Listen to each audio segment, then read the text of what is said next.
Ignoring human rights violation is exactly what the CCP wants the world to do.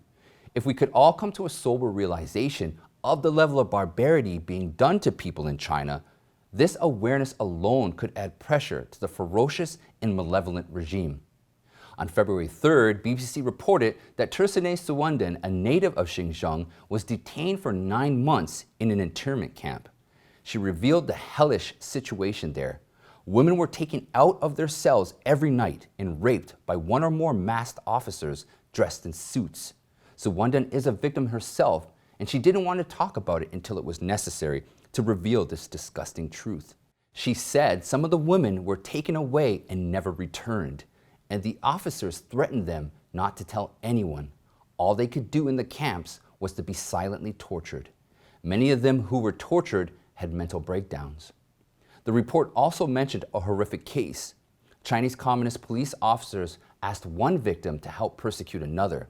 It is beyond human comprehension how distorted the souls of these police officers were.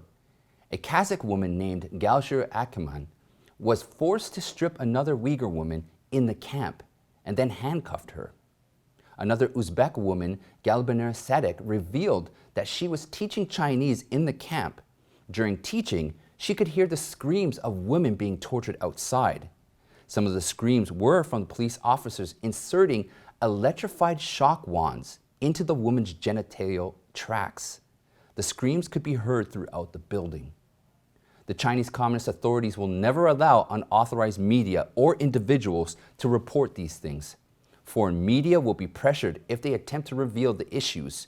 Recently, the Chinese Communist authorities labeled BBC as fake news for its reporting on the pandemic in China and then demanded an apology from the BBC. As a result, the UK announced on February 4th that the UK Communication Regulatory had officially revoked the broadcasting license of CCP state media CGTN in their country.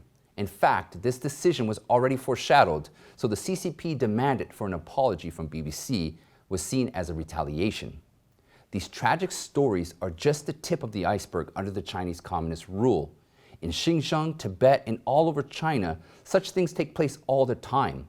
Of course, these stories are censored by the mainstream media for the reasons we all know.